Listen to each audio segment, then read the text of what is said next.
Baby Twins Billionaire, Chapter 34. Kejadian kemarin.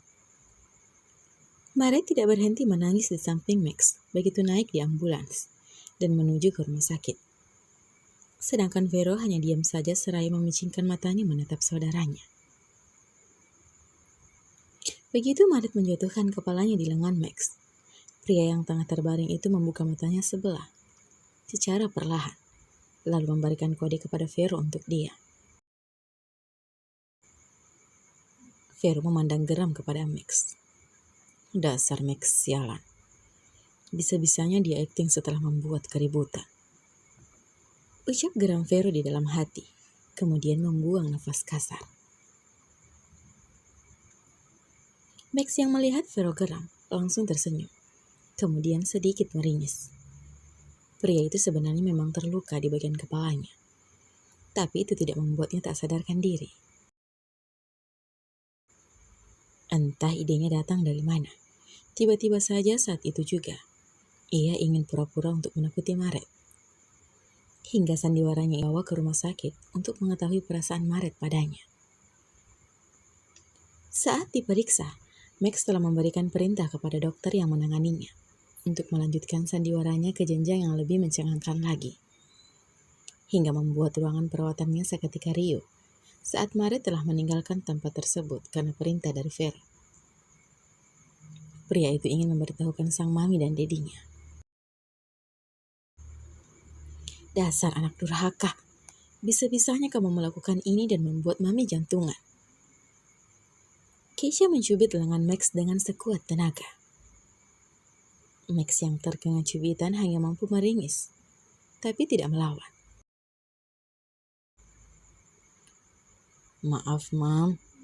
Max belum sempat mengatakan kepada Vero, Mami sama Dedi sudah ada di sini. Jangan ngambek ya, Mam. Nanti nggak cantik lagi loh. Wujud Max yang sudah menangkap jemari Keisha lalu mengecupnya. Keisha hanya bisa membuang nafas kasar. Jadi di ruangan operasi tadi? Tanya Keisha bingung. Max menyengir kuda. Tidak ada operasi, Mam. Lampunya saja yang menyala selama 2 jam. Dia mah asik tidur di dalam sana. Bukan Max yang menjawab, tapi Vero. Lelaki itu tengah duduk di sofa bersama dengan Jordan, yang kini hanya diam, melipat kedua tangannya di dada, seraya menggelengkan kepalanya, melihat aksi istri dan anaknya yang masih riuh. Iya Tuhan, benar-benar keterlaluan. Pergi Keisha kembali. Kembali ke ruangan perawatan Max. Sudah, jangan menangis. Kalau memang kamu menyukai anak tante, kenapa menolaknya? Tanya Keisha seraya mengelus rambut panjang Maret. Wanita parubaya itu tak dapat menahan senyumnya melihat wanita itu. Maret yang ditanya mengangkat kepalanya, memandang Keisha seraya berusaha menghapus air matanya yang tidak mau berhenti. Memangnya tante mau anak tante punya pacar orang miskin? Tanya Maret seraya cemberut. Tante tahu kan, Maret tidak seperti Max. Maret juga cuma anak yang piatu. Memang tante tidak keberatan.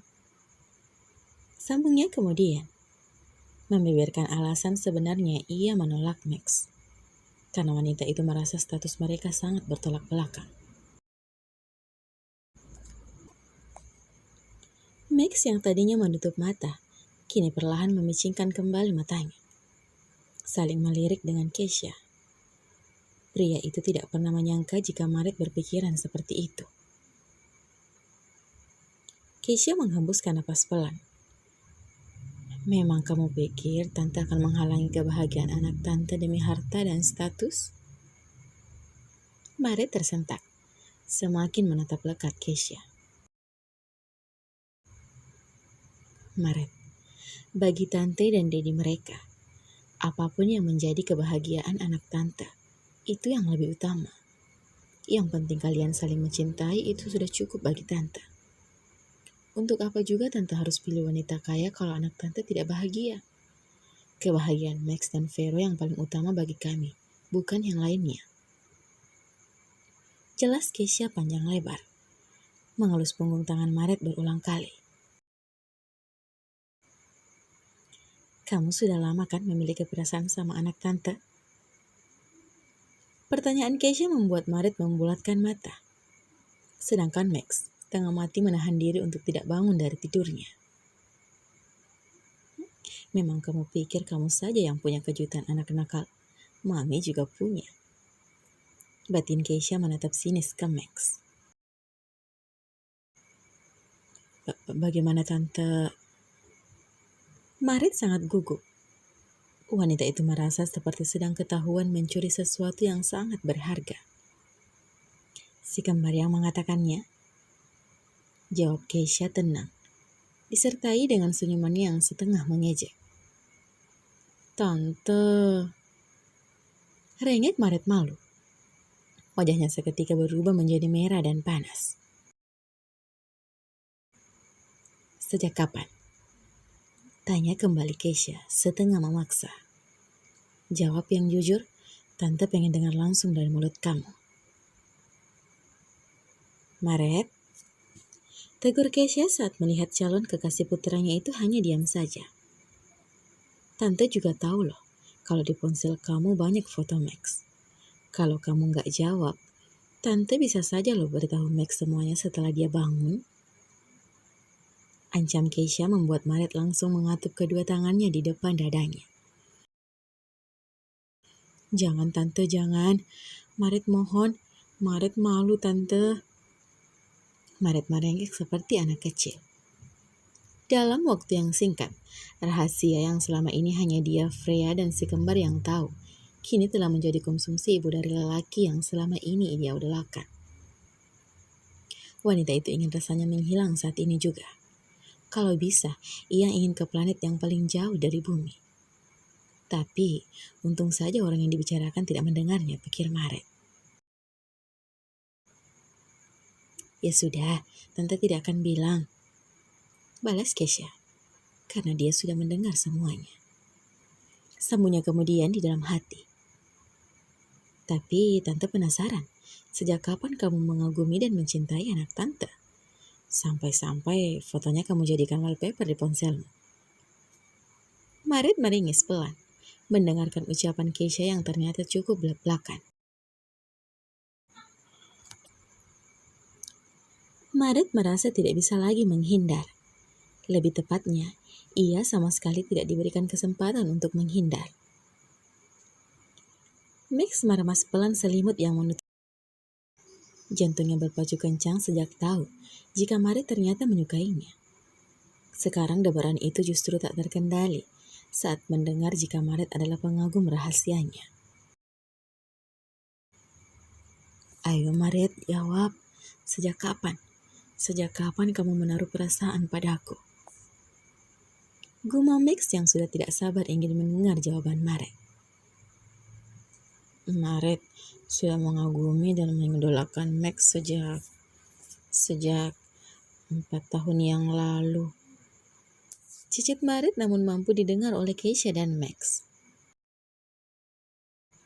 Keisha melebarkan mulutnya. Selama itu? Tanya Keisha. Maret menjawab dengan anggukan kepala. Benarkah? Kamu telah menyukaiku sejak 4 tahun yang lalu?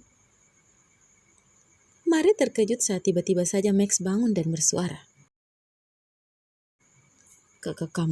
Kenapa kamu tiba-tiba bangun? Maret mengangkat telunjuknya di depan Max. Satu tangannya ia gunakan untuk mengucek kedua matanya. Takutnya ia salah lihat. Berulang kali Maret menutup dan membuka kedua matanya.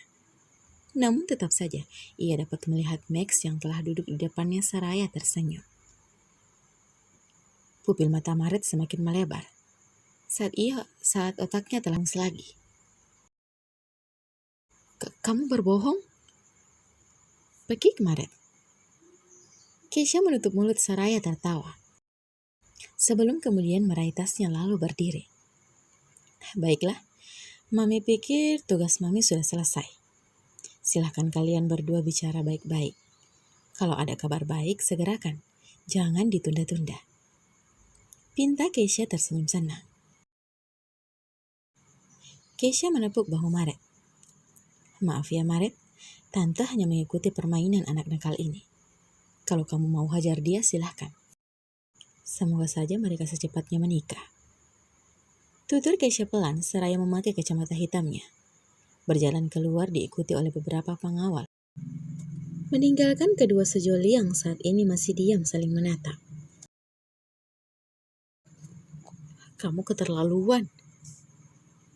Maret tak segan-segan memukul dada Max berulang kali seraya menangis. Max sendiri tidak menghentikannya. Justru hanya diam menerima pukulan dari Maret yang menurutnya tidak ada sakitnya sama sekali. Benar kata orang, kalau kita lagi dilanda kasmaran, sakit pun tidak terasa. Bahkan katanya, tai ayam pun bisa berubah menjadi rasa coklat kalau sedang jatuh cinta. Kamu benar-benar keterlaluan. Kamu menakutiku. Pergi kemarin.